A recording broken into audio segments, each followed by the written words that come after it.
Bismillahirrahmanirrahim. Di malam kali ini kita akan membaca bagaimana Islam menggambarkan konsep Tuhan bagi kita. Kita patut bersyukur dan berbahagia. Kita sebagai seorang muslim tak usah repot kita mencari Tuhan kita, karena Allah sendiri yang sudah menjelaskan siapa Allah, bagaimana Allah, dan itu semua tertuang melalui wahyu Allah. Baik wahyu Allah itu melalui Al-Quran yang kita baca atau melalui sunnah-sunnah Nabi. Islam menggambarkan dengan jelas siapa Allah. Nah, hadirin Bapak Ibu semua, bahasan tentang siapa Allah itu ini adalah bahasan yang paling penting, Pak, dalam syariat kita.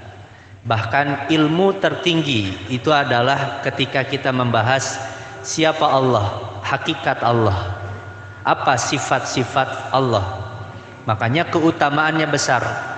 Kalau seorang mengenal sifat-sifat Allah, kata Nabi SAW, itu janjinya surga, Pak. Kan Nabi pernah mengatakan, Inna lillahi tis'ah wa tis'ina isman.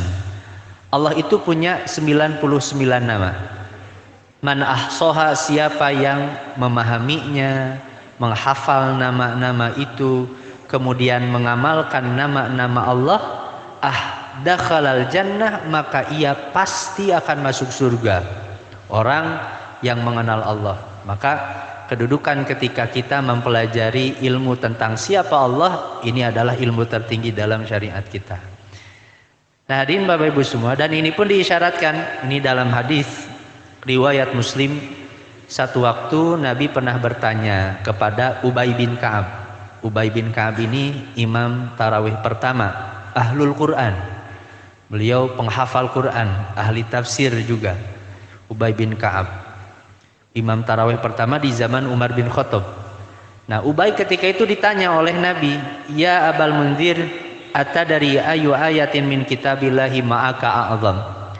Hei Ka'ab, Ubay bin Ka'ab, tahu tidak engkau ayat mana yang paling mulia di dalam Al-Quran di sisi Allah? Ubay ketika itu tentu faham, hadirin. Al-Quran yang turun langsung kepada Nabi, tentu kan Nabi lebih tahu mana ayat yang lebih faham. Makanya Ubay ketika itu menjawab, Allahu wa rasuluhu a'lam. Allah tentu engkau Nabi ya Rasulullah, engkau lebih tahu mana ayat yang paling mulia. Tapi ternyata Nabi ingin menguji, hadirin. Jadi ingin menguji Ubay. Ya Abal Munzir, atadari ayu ayatin min kitabillahi ma'aka a'zam. Tahu tidak engkau ayat mana yang paling mulia yang di sisi Allah, yang paling agung?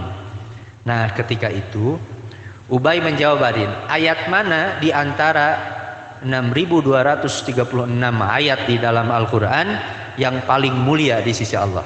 Nah, Ubay menjawab, Allahu la ilaha illa huwal hayyul qayyum. Ayat kursi, Pak. Ayat kursi yang sering kita baca itu adalah ayat yang paling mulia di sisi Allah. Ini jawaban Ubay, dan Nabi menyetujui jawaban Ubay ini.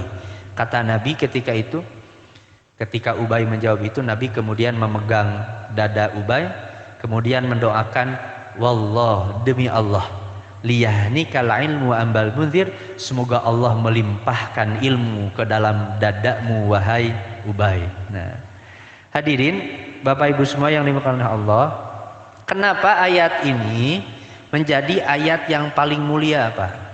Sampai orang kalau takut sama setan bacanya ayat kursi. Padahal sebenarnya tidak ada satu riwayat pun yang mengatakan kalau ingin mengusir setan dengan ayat kursi. Bagi orang-orang beriman, kalau kuat imannya kepada Allah, sebenarnya hadir, tak usah dibacakan ayat, setan tuh lari kepada orang-orang yang beriman yang akidahnya kuat, Pak. Umar bin Khattab itu kalau lewat jalan, Pak, itu Nabi sampaikan, setan itu lari karena takutnya kepada Umar bin Khattab. Jadi, di surat Jin kan sudah disampaikan, ya. Dulu saya pernah sampaikan di tafsir Imam Ibnu Katsir. Imam Ibnu Katsir mencantumkan satu riwayat tentang jin. Ketika manusia itu lewat satu lembah, jin itu lari, Pak, takut kepada manusia. Jin itu lari. Tapi ketika mereka tahu manusia yang lewat lembah itu kemudian memohon, meminta kepada, wahai penunggu lembah, wahai penunggu gunung, kan itu, wahai penunggu lembah, jaga kami, lindungi kami, jangan ganggu kami. Jin ketika itu melihat, justru kami lari dari manusia, kok manusia yang justru mereka takut kepada kami. Sejak itulah akhirnya jin berani kepada manusia, Pak. Jadi seharusnya jin yang takut kepada kita, bukan kita yang takut kepada jin. Nah, kenapa ayat ini menjadi ayat yang paling mulia? Allahu la ilaha illa huwal hayyul qayyum. Tidak ada ilah kecuali hanya Dia al-hayyu yang maha hidup, al-qayyum yang maha mengurus hamba-hambanya. La ta'khudhuhu sinatu wala naum. Allah itu tidak mengantuk dan Allah itu tidak tidur. Hadirin, andaikan Allah itu mengantuk, Pak, jangankan 1 jam, berapa detik saja alam semesta ini hancur, Pak. Andaikan Allah mengantuk saja. Namun tentu Allah tidak disifati dengan sifat yang cacat tercela. Allah itu tidak mengantuk dan tidak tidur.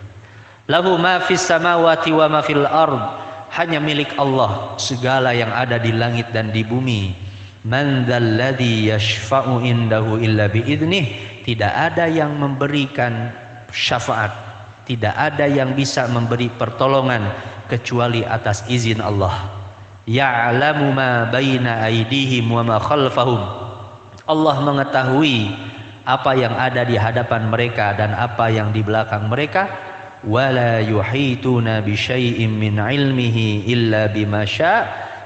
Mereka manusia tidak mengetahui sedikit pun dari ilmu Allah kecuali ilmu yang Allah kehendaki diberikan kepada manusia. Wasi'a kursiyyuhus samawati wal ard. Kursinya Allah meliputi langit dan bumi. Saya dulu pernah sampaikannya, hadirin, kursi itu lebih kecil daripada arasy-Nya Allah. Dan arasy itu tidak hanya kecil dibandingkan dengan zat Allah Azza wa Jalla. Tapi kalau kita bandingkan arasy, kursi Allah dengan alam semesta yang Allah ciptakan, itu perbandingannya, kata Syekh Utsaimin, seperti berada di padang pasir yang sangat luas. Kemudian kita temukan lubang kecil, maka lubang kecil di padang pasir yang luas, yang mungkin bisa puluhan ribu kilometer, hadir. Itu lubang kecil itulah alam semesta, dan padang pasir yang luas itu kursi Allah. Dan seperti itu pula bandingan kursi dengan arasy Allah. Apalagi dengan zat Allah. Kira-kira hadirin, kita dibandingkan dengan zat Allah Azza wa Jalla kecilnya seperti apa? Itulah alasannya kenapa dalam setiap gerakan kita ketika kita beribadah kepada Allah, kita mengatakan Allahu Akbar. Allah yang maha besar, karena tidak ada zat yang lebih besar daripada zatnya Allah Azza wa Jalla. Wala ya'uduhu hifdzuhuma wa huwal aliyyul azim.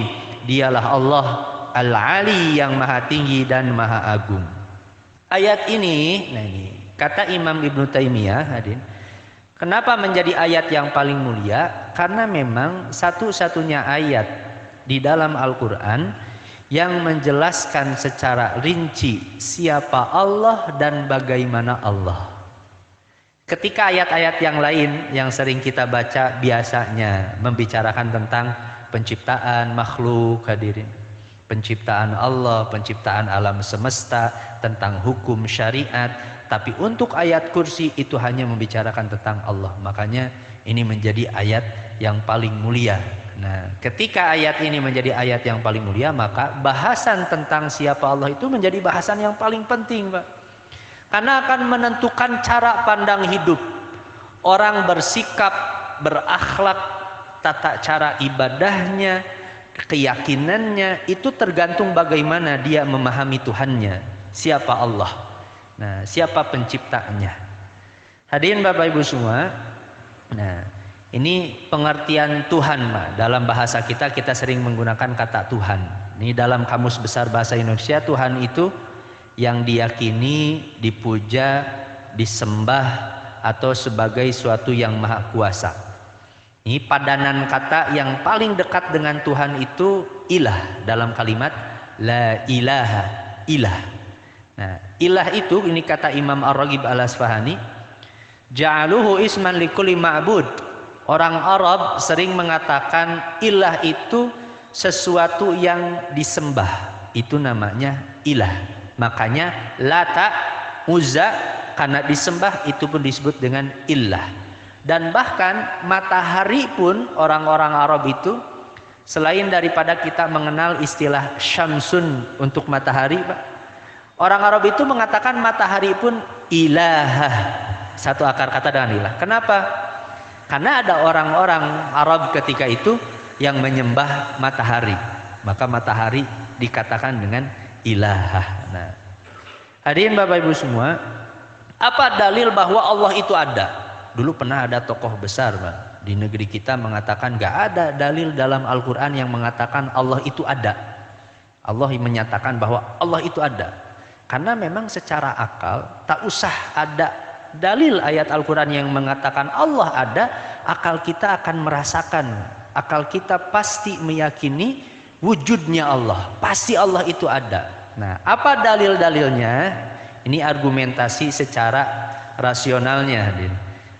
Apa argumentasi bahwa Allah itu wujud, Allah itu ada? Ini kata Syekh Hasan Habanakah, beliau ulama dari Suriah, Pak. Nah, beliau menulis kitab tentang akidah. Ada 4 untuk membuktikan bahwa Allah itu ada. Pertama, ilzamul akli bainal wujud wal adam. Akal kita itu akan menentukan, hadirin. Segala sesuatu yang ada itu berasal dari yang ada. Saya contohkan sederhana. Bapak Ibu semua, kita melihat air ini, hadirin. Ini berasal dari yang ada atau berasal dari tidak ada, hadirin?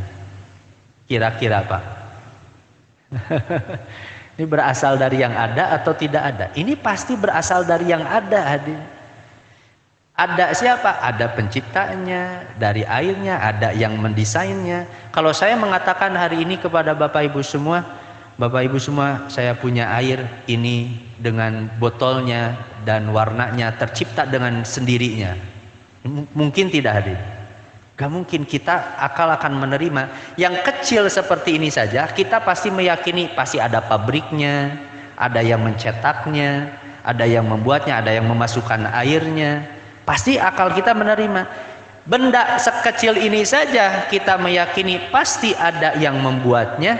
Lah, hadirin, alam semesta yang begitu megah hari ini, Pak, yang begitu indah, yang kita lihat begitu indah alam semesta ini, maka akal itu pasti akan menentukan pasti ada zat yang menciptakan alam semesta ini. Akal itu pasti akan menentukan itu.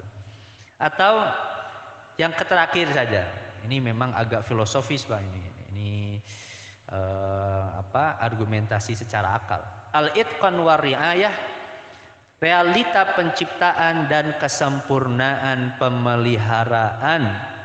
Hadirin Bapak Ibu semua, kita ingin menggerakkan benda sesuatu supaya teratur, itu pasti dijaganya luar biasa, Pak.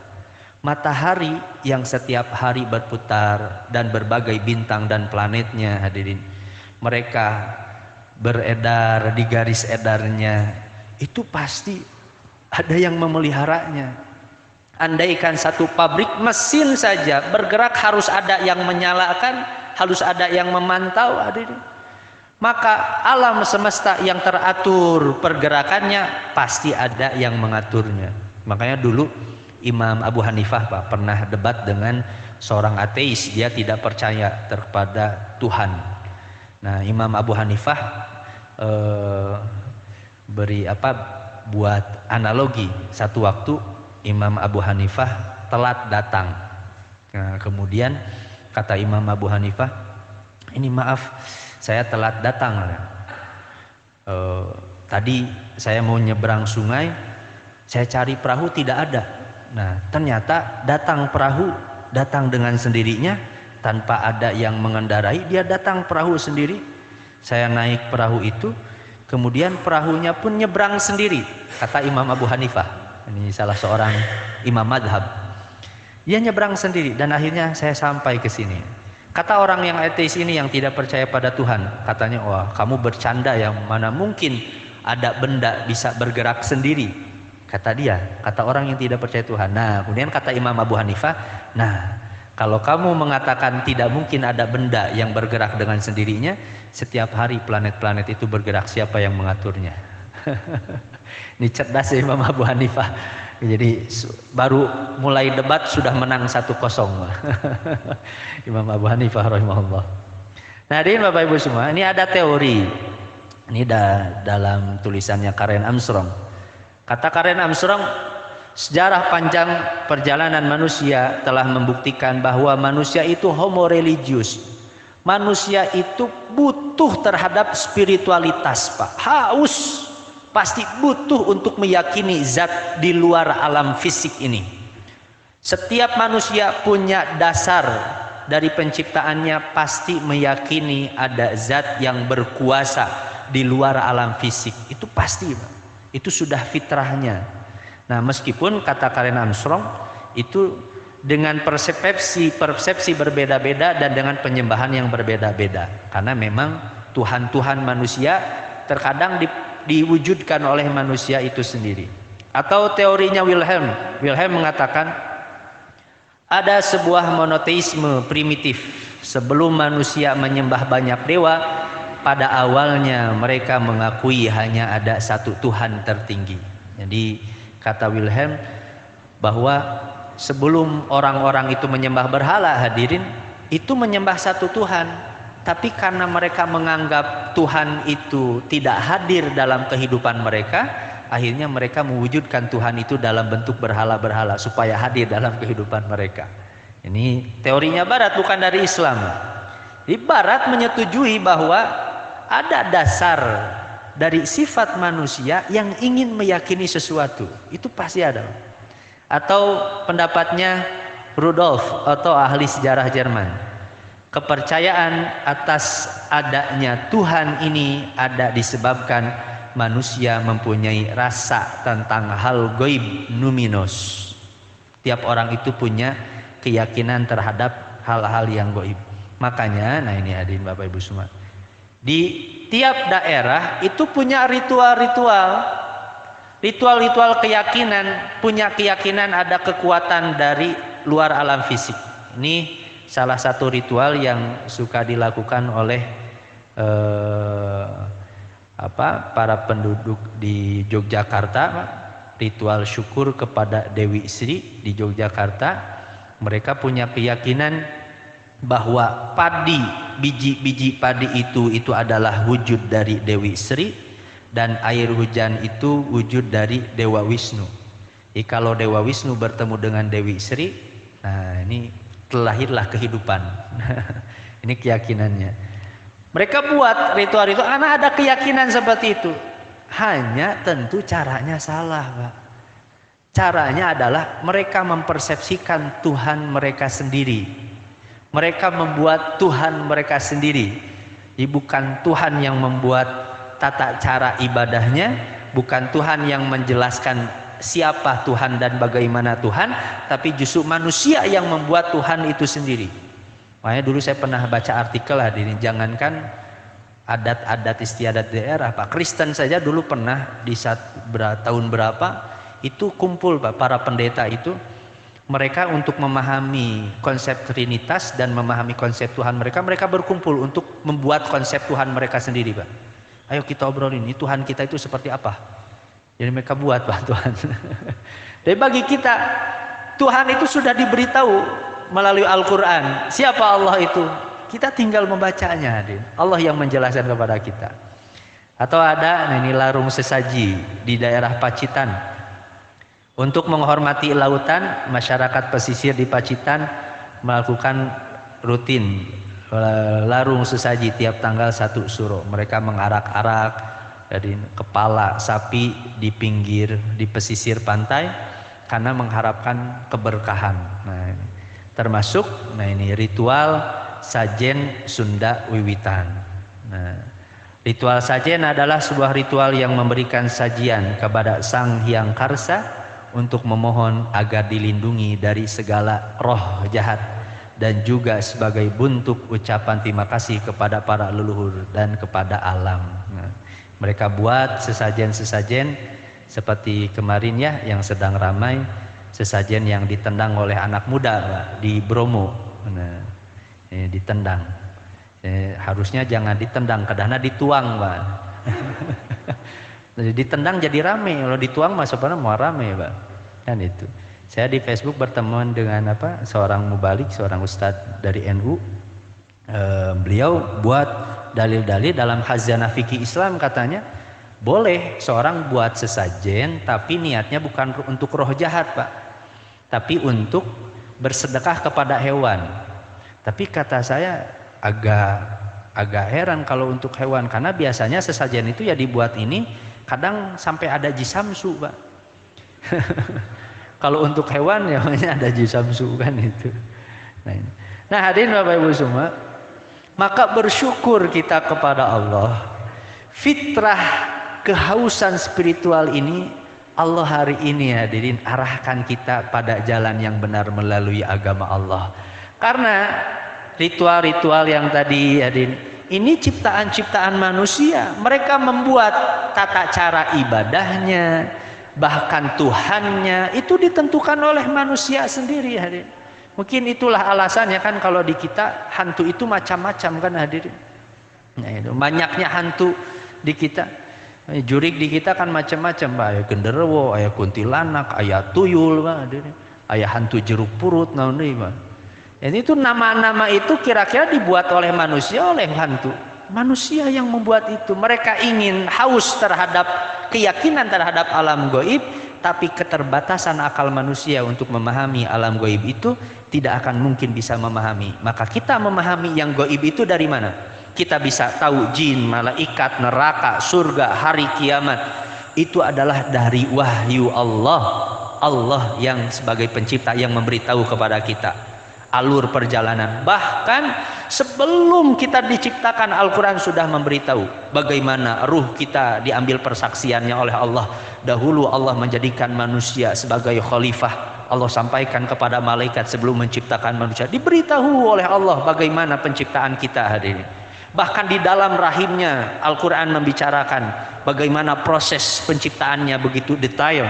Kita diciptakan oleh Allah Subhanahu wa taala. Ketika terlahirnya sampai akhir kehidupan kita di hari kiamat.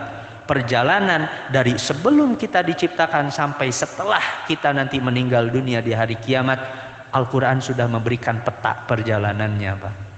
Ini begitu nikmatnya kita berada dalam agama ini. Nah, inilah alasannya kenapa agama itu dinamakan dengan ad-din. Karena ad-din itu secara bahasa itu artinya adalah fitrah. Ad-din itu fitrah. Nih di surat Ar-Rum ad-din ayat ke-30 Allah sampaikan fa'aqim wajhaka lid-dini hanifa, hadapkanlah wajahmu kepada agama yang lurus. Ad-din. Apa ad-din itu? Fitratallah. Agama ini adalah fitrah.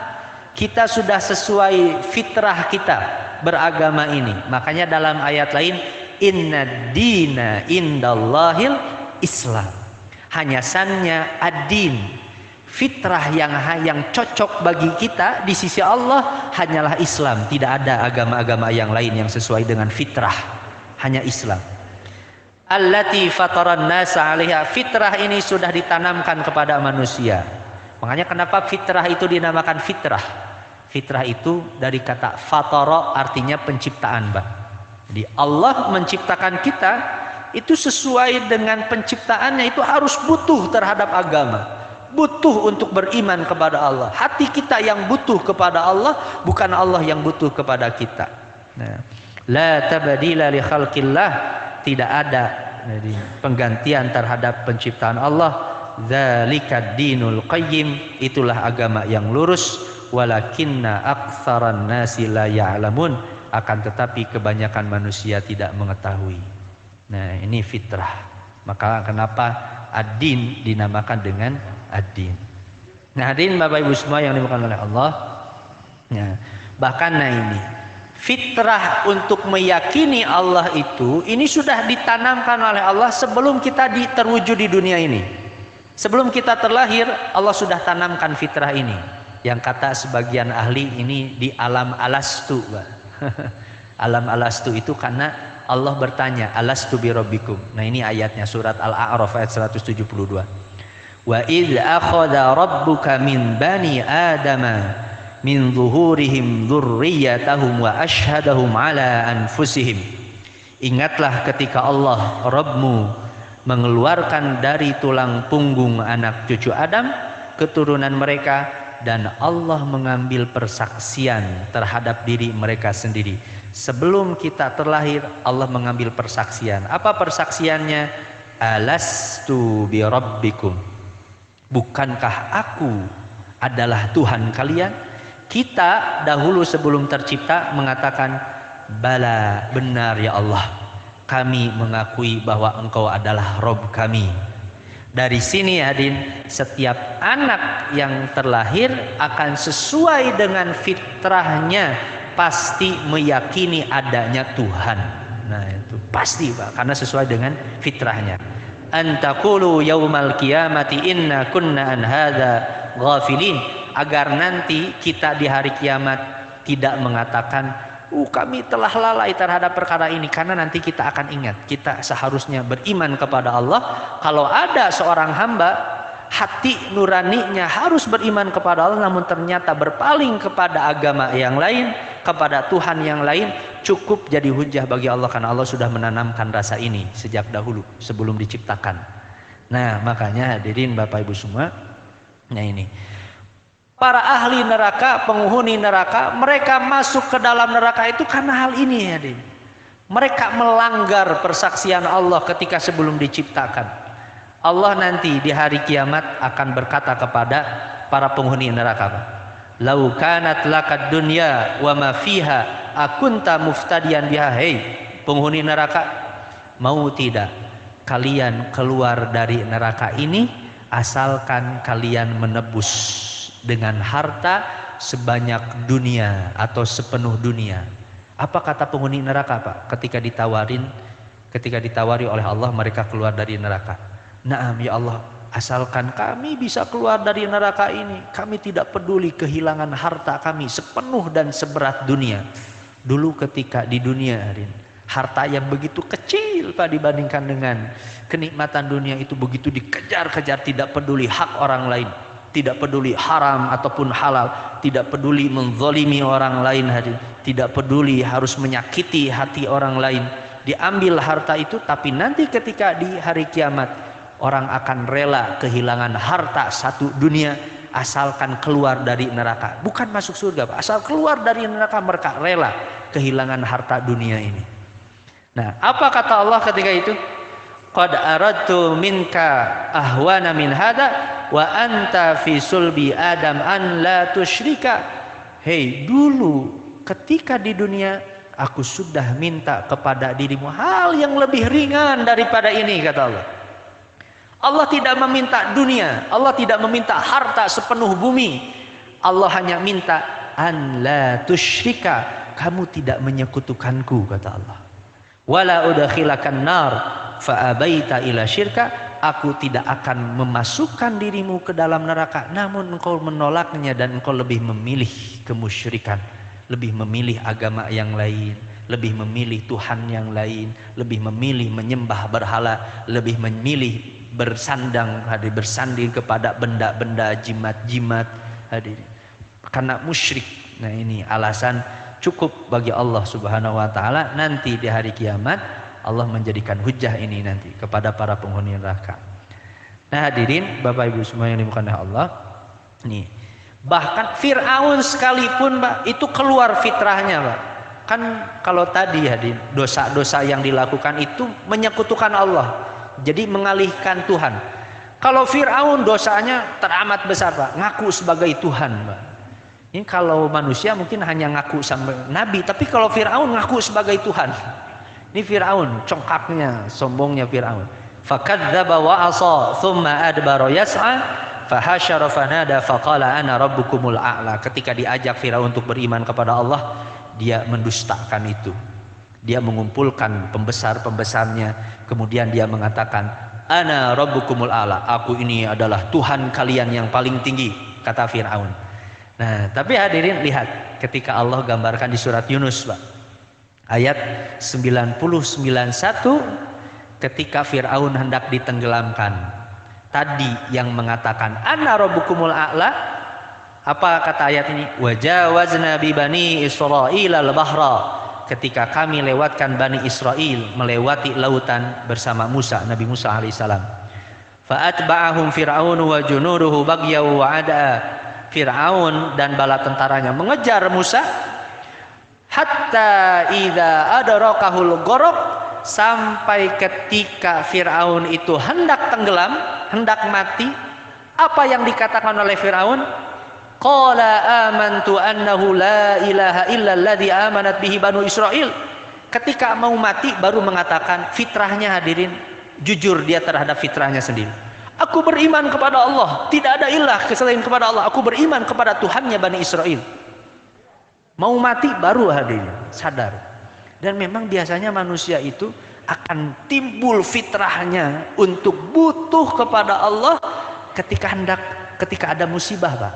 Ketika ada bencana, Pak. Dulu ya ketika kita lihat video-video amatir, Pak, ketika Palu misalkan, ketika datang tsunami, gempa, orang-orang Allahu Akbar, Allahu Akbar, Allahu Akbar, padahal bisa jadi mungkin sehari-harinya matara takbir, Pak. Sehari-harinya matara sholat hari. Tapi ketika ada tsunami, Allahu Akbar, orang butuh kepada Allah ketika ada itu. Dan itu Firaun yang dulu mengatakan ana rabbukumul a'la, ketika mau mati baru keluar fitrahnya untuk meyakini Allah azza wa jalla. Nah, hadirin Bapak Ibu semua yang dimuliakan oleh Allah. Nah, makanya kata Nabi SAW, beliau mengatakan, Nabi pernah mengatakan, kullu mauludin yuladu 'alal fitrah. Setiap anak itu terlahir dalam keadaan fitrah bersih, Pak. Lalu kenapa anak itu kemudian berpaling, menyimpang, atau bahkan meninggalkan agama? Fitrah itu kata Imam Ibnu Taimiyah seperti mata, Pak. Senormal-normalnya mata, tapi kalau ada yang menghalangi cahaya itu masuk, maka mata ini tidak bisa melihat. Fitrah itu seperti itu. Senormal-normalnya fitrah, tapi kalau dihalangi, ilmunya tidak benar, dan kemudian cahaya Allah, ilmu-ilmu agama Islam, ajaran Islam itu dihalang-halangi, tidak masuk, sehingga fitrahnya tidak mampu memahami dengan benar. Nah, ini kata Imam Ibnu Taimiyah. Nah, maka hadirin Bapak Ibu semua, konsep Tuhan dalam agama kita begitu jelas, Pak, begitu lugas.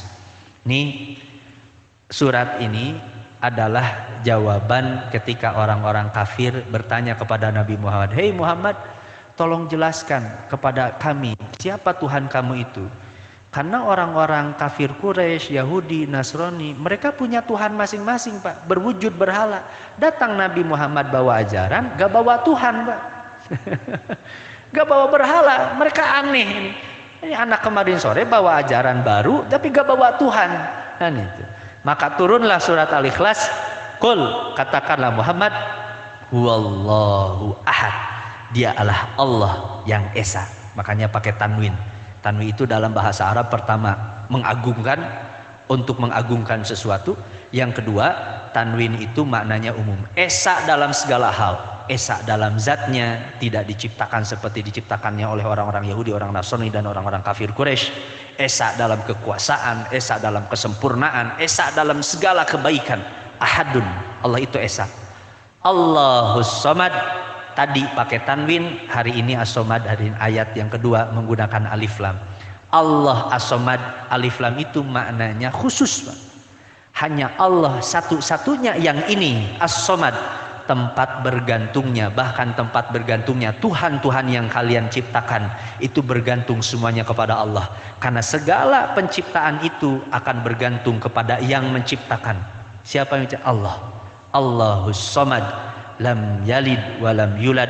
Allah itu tidak beranak seperti keyakinannya orang Nasrani Isa sebagai anak Tuhan, Yahudi Uzair sebagai anak Tuhan, orang kafir Quraisy yang menganggap bahwa malaikat itu adalah anak perempuan Allah. Allah tidak beranak, walam yulad, dan tidak diperanakan, walam yakul lahu kufuwan ahad, dan tidak ada satu zat pun, ahadun, apapun, jangankan lebih dari Allah, setara saja itu gak akan ada.